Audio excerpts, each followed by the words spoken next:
Hey everybody, it's Dr. Cara, and it is February, the month of love, and that is going to be the theme for all of my blogs this month. If you're new to me and my channel, I'm Dr. Cara Gubbins. I'm a professional animal communicator, and I see my mission as connecting people to animals, nature, and spirit, and deepening every relationship in our lives. And today I want to share with you a tool that I think is super fun, and it's been really helpful in my life. And it's just a fun way to connect more deeply with our pets, and maybe a shift in perspective, or even a paradigm shift might change how you see yourself, how you see the animals in your life. And what I want to share with you is the love languages. There are 5 love languages, and these are the different ways that we express love in our relationships. And we use all 5 of them. Also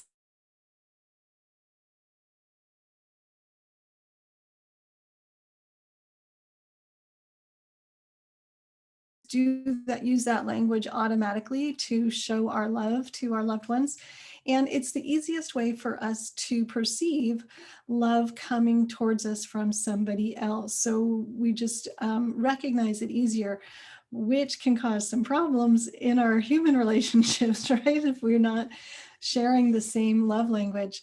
But I use love languages as a really important tool with my family, with my friends, with my clients, my coworkers, and also recognizing it with my pets.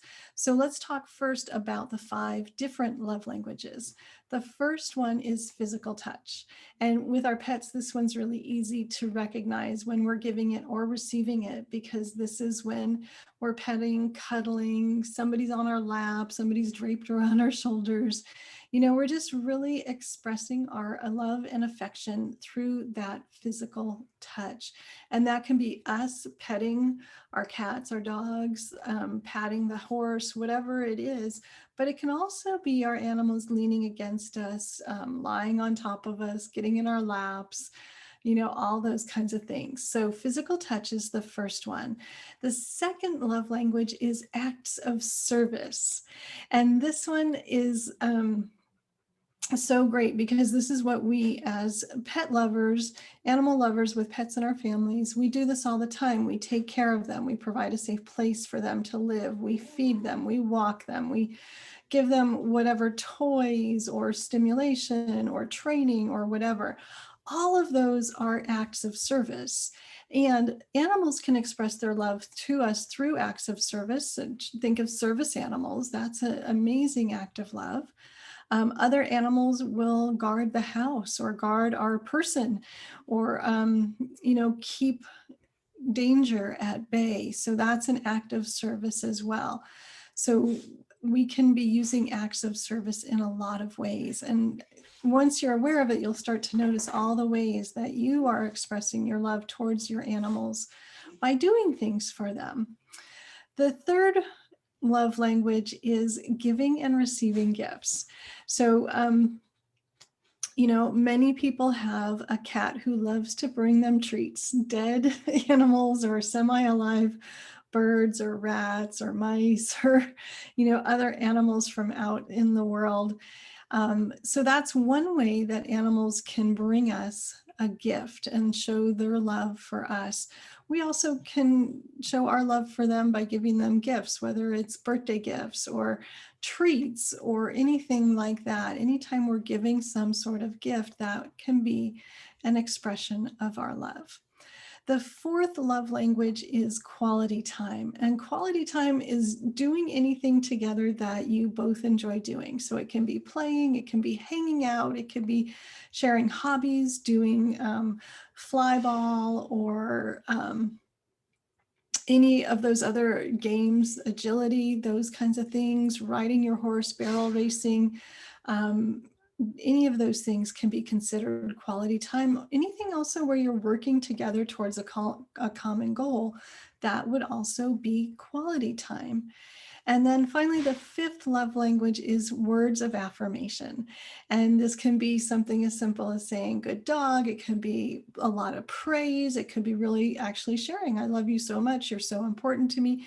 Saying those words out loud, that is the fifth love language. And it always reminds me of a cartoon I saw of two dogs talking to each other. And one of them was saying, "Oh, it's always good dog. It's never excellent dog." And ever since then, I've always been sure to use words with my dog, saying, "Excellent, great job. That was fantastic." And using those big words of affirmation.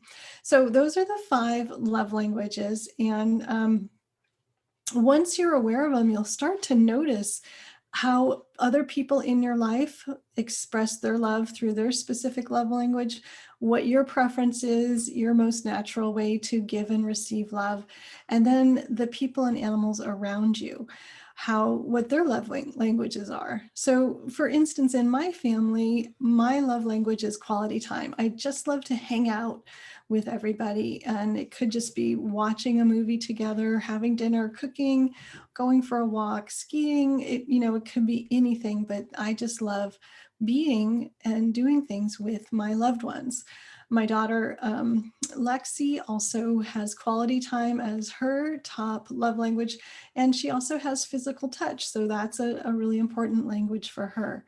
My son is also a quality time person. So that's his love language. He just likes to be with his friends, hang out with his family. My husband is acts of service for his love language. So it took us a little while to figure this one out in our relationship. So he was like doing the laundry and saying, "Oh, I'm showing my love." And I was like, "No, you're not. You're just doing the laundry. It's just a chore." So it took it was nice to have the words to use to talk through that and to figure that out. It was really helpful for us. And then when I look at the animals in our family, I really see how my dog Dazzle, she really is a quality time love languager and also acts of service. She's very protective of me, very protective of our house, of the family, and that is an act of service. My dog Poe is definitely giving and receiving of gifts. He loves his treats. He wants us to give him stuff, and physical touch. He really would like to be petted and touched and brushed all the time. So those are his top love languages. And then our cat Chester is definitely a giving and receiving of gifts. And he's very clear and demanding about the gifts that he wants and when he wants them. With Poda, he also uses physical touch. So he likes to come over and do that massagey thing on Poe. And so I think that, he's expressing a lot of them, but giving and receiving gifts is definitely his primary. And then our rabbit Milo, I think is a physical touch. I think that's his love language. He just really loves to hang out next to us and have us rub a little spot on his forehead. And he doesn't like to be picked up. He doesn't really, need treats or anything like that, but he does like that physical touch. So that's just to give you an idea of how it can be expressed. And I'm thinking too, Chester, he will bring us animals that he catches and bring them back to us. And so that's the other side of giving and receiving gifts, right? So he's giving us a gift as his expression of his love for us. So I just want to share that with you so you can start to see all the different ways that it might show up in the animals in your life. And I want to invite you to just start to notice, what is your love language? What is the love language of your pets? How many love languages are you expressing? And challenge you to try to use all 5 love languages to express your love with the animals in your life this month of February, the month of love. And if you are interested in taking the online quiz to determine your love language, you can go to the5lovelanguages.com. I'm not affiliated in any way. I'm just a fan. And I just think it's really fun and really helpful information. And it's helped me in so many areas of my life. And I just love the idea of February deepening our relationships with our beloved animals and understanding them just a little bit more and understanding ourselves a little bit more and seeing how we can move in this relationship with, maybe we can talk more to them or give them more treats or play with them more or just hang out together. or cuddle, whatever it is. So I would love to hear from you. Is this new information? What's your love language? What's the love language of the animals in your family? And how are you exploring that? What are you trying different?